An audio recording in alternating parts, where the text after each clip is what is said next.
Bismillahirrahmanirrahim. Tidaklah Allah memberikan kepada kita ujian kecuali salah satu alasannya pengen menghapuskan dosa. Idza kathurat dzunubul 'abdi wa lam yakun lahu min 'amalin liyukaffiraha fabtalahu Allahu bil hazan liyukaffiraha. Kalau seorang hamba banyak dosa dan dia enggak cukup amal untuk mengkifarat dosa-dosanya, Allah akan menguji dia dengan rasa sedih, dengan rasa kecewa, dengan rasa berat, sakit hati untuk mengkifarat dosa-dosanya. Itu yang kita bangun. Sehingga kalau ada masalah sama orang lain, kita memperbaiki diri dulu. Bukan sibuk dengan kesalahan dia terus menerus yang gak mau kita maafin. Misalnya ada teman kita nih, jadi clash sama kita. Hal pertama yang kita bangun, astagfirullahaladzim, saya banyak dosa nih. Tapi kan yang salah dia, ya. Tapi mungkin dia nggak akan mengatakan kalimat itu, nggak akan bersikap kayak gitu kalau kita nggak punya dosa. Allah sengaja mengutus dia untuk menguji kita lewat kata-katanya, lewat perilakunya, karena kita punya dosa. Jadi penyebab pertama diuji itu bukan teman kita yang salah, itu penyebab kedua. Memang dia salah, dan itu harus kita akui, realistis lah. Dia salah, dia nggak pas, dia nggak bijak, dia apa? Oke. Tapi yang mentakdirkan dia salah kepada kita, Allah Subhanahu Wa Taala. Kenapa Allah takdirkan gitu? Karena kita masih punya banyak dosa. Allah kirim kita ujian, bisa manusia, bisa alam, bisa dalam diri kita sendiri.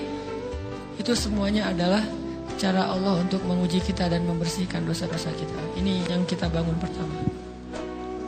Yang kedua,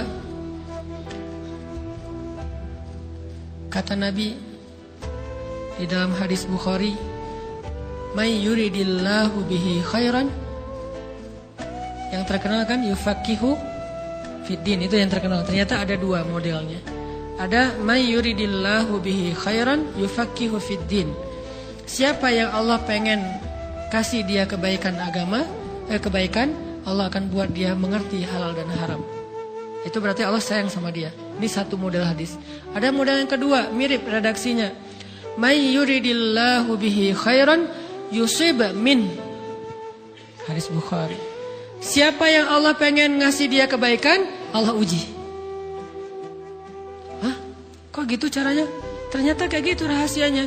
May yuridillahu bihi khairan, may yuridillahu bihi khairan. Siapa yang Allah pengen ngasih dia kebaikan, Allah kasih dia musibah atau ujian. Kenapa bisa seperti itu, Ustaz? Fa inna ma'al usri yusra, inna ma'al usri yusra. Seolah-olah Allah bilang di dalam ayat itu, kalau kalian mau dapat kemudahan, biasanya lewatnya kesusahan dulu.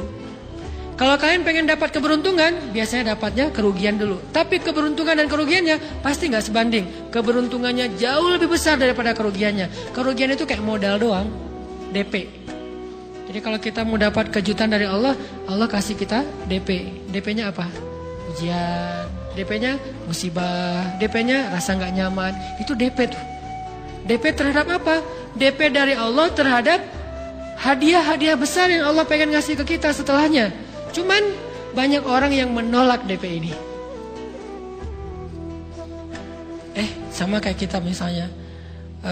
Kalau kita mau ngasih dia hadiah, kita kasih dia kayak kejutan dulu. Dia lagi ulang tahun nih, disiram air dulu. Setelah itu dikasih hadiah-hadiah yang mahal. Rela gak disiram air demi hadiah? Rela, udah siramin lagi aja.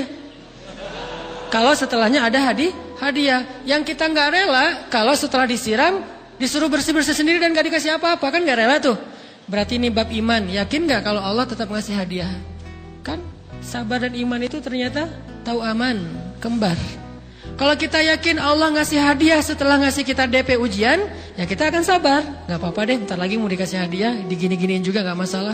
Dibully, diapain sama Allah, biarin aja. Ya Allah saya sabar, kan bentar lagi mau dikasih hadiah nih. Ini masalah yakin. Tapi kalau kita gak yakin, apa sih maunya Allah gitu kan?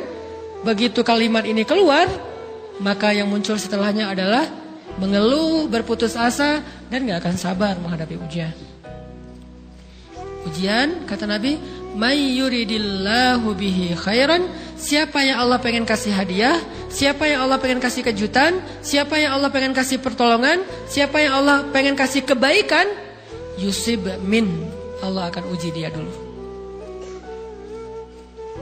Ini sunnatullah. Sehingga kalau kita lagi diuji, yang kita lihat jangan ujiannya, apa setelah itu. Gimana ngelihatnya Ustaz nggak kelihatan? Dengan mata hati. Istafti qalbak, tanya kepada hatimu, kelihatan nggak? Dengan mata hati. Gimana ngelihat dengan mata hati? Dengan iman. Saya percaya Allah pasti ngasih kebaikan setelah ini. Orang Allah sendiri yang ngomong, nggak ada satu huruf pun di Al-Quran yang salah, apalagi satu ayat, apalagi 2 ayat. Fa inna ma'al usri yusra, ditegesin lagi, inna ma'al usri yusra. Tapi usr dulu, baru yusr. Dikasih kesusahan sedikit, dikasih kemudahan yang banyak. Dikasih kesusahan sedikit, dikasih kemudahan yang banyak. Ini yang kita coba bangun, tajdidul iman, bangun memperbarui yakin. Sehingga ketika kita diuji, sedih, wajar. Mengaduh sedikit, bukan mengeluh ya. Kalau mengeluh kan nyalahin Allah. Kalau ngaduh, yang namanya orang dicubit kan, itu ngaduh. Tapi kalau, apa sih maunya Allah? Nah itu ngeluh. Antara mengadu dengan mengeluh berbeda. Mengaduh, itu manusiawi. Sedih, itu manusiawi. Air mata, bahkan bukan hanya manusiawi, itu rahmat dari Allah. Orang yang gak bisa menangis itu yang bahaya. Kalau kita masih bisa menangis, berarti kita masih peka hatinya. Bukankah anak kecil paling sering menangis? Berarti hatinya peka. Siapa lagi selain anak kecil yang paling sering menangis? Cewek. Cowok itu emang gak punya perasaan, makanya jarang nangis. Cewek dikit-dikit nangis. Jangan bilang, cemen banget sih nangis, cengeng apa. Enggak, karena dia perasaannya lebih peka dari kita.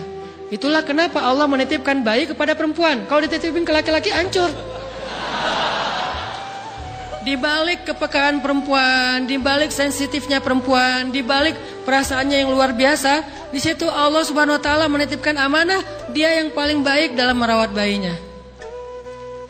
Perempuan secara umum mungkin lebih banyak bicara daripada laki-laki ya. Walaupun ada orang yang perempuan pendiam banget, ada yang nggak ngomong sama sekali, misalnya diem-diem aja, ada. Tapi secara umum perempuan lebih banyak berucap daripada laki-laki. Emangnya ini kekurangan? Bukan. Ini kelebihan. Kalau dia berikan itu dalam hal yang tepat. Apa yang tepat? Mendidik anak. Justru karena perempuan banyak ngomong, lebih baik dalam mendidik anak daripada laki-laki. Laki-laki itu kurang mendidik, kurang mengedukasi kepada anak dengan usia tertentu, karena dia jarang memahamkan. Salah hanya marah, salah hanya ditegur. Kalau ibunya jelasin, gini sebelum tidur ibunya yang ceritain banyak cerita. Saya sendiri ngalamin. Sering mana seorang ayah sama ibu interaksi sama anak dalam bentuk verbal. Sering ibu. Jadi menangis itu rahmat dari Allah. Gak apa-apa, nangis saja. Dan itu tidak disebut mengeluh. Kamu kok nangis sih? Kan orang Islam harus sabar. Emangnya nangis dengan sabar itu bertolak belakang? Sabar tetap sabar. Ya nangis jalan aja terus nangis.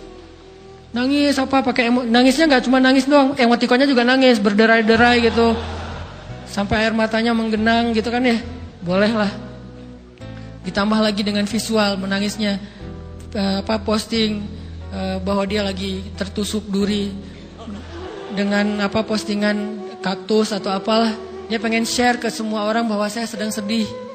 Sehingga nanti ketika ada orang yang menghibur dia dengan sedikit kata-kata yang sabar ya segala macam, makin berderai-derai. Itu belum jadi. Kecuali dia keluarkan kata-kata mengeluh, baru dia disebut orang yang banyak mengeluh, berputus asa. Kalau mengaduh, wajar. Walaupun ada nabi udah diuji berat gak mau mengaduh, apalagi ngeluh. Zakaria digergaji, mengadu aja enggak. Kenapa? Karena kata malaikat, kalau kamu mengaduh sedikit aja, maka Allah Subhanahu wa taala akan menghancurkan kaum ini. Dia kasihan kepada kaumnya, enggak mau mengaduh. Satu-satunya orang yang kita tidak boleh mengadu hanya orang tua. Atau itu mengeluh kalau untuk orang tua. Kalau yang lain enggak disebut mengeluh. Kalau ke teman, malas enggak apa-apa. Jangan sering-sering tapi. Apaan sih? Ke teman boleh. Tapi ke orang tua, saja, itu bukan lagi mengadu, itu sudah mengeluh. Khusus untuk orang tua. Kalau di antara manusia. Kalau kepada Allah dan Rasul, pastinya lebih dari itu. Ketika kita diam saja, tidak langsung beranjak sami'na wa ata'na labbaik ya rabbi wa sa'daik, enggak memenuhi panggilan Allah, itu sudah disebut bagian dari kufur ingkar. Tapi minimal kita mungkin masih mengaduh, kita masih menangis, kita masih lelah, kita masih merasa lemah. Setidaknya kita tidak mengeluh. Kenapa? Kita percaya Allah kalau mau ngasih hadiah kepada hambanya, DP-nya. Dan yakinlah hadiahnya minimal. Karena nggak ada amal soleh yang dibalas di bawah 10 kali lipat tuh nggak ada. Amal soleh, amal ya, bukan niat. Amal yang udah kita kerjakan, minimal dibalas 10 kali lipat. Minimal. Maksimalnya, bighairi hisab. Tanpa batas.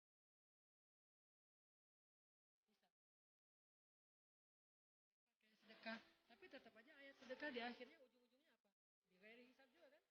Berarti sedekah itu minimal dibalas 700 kali lipat. Minimal.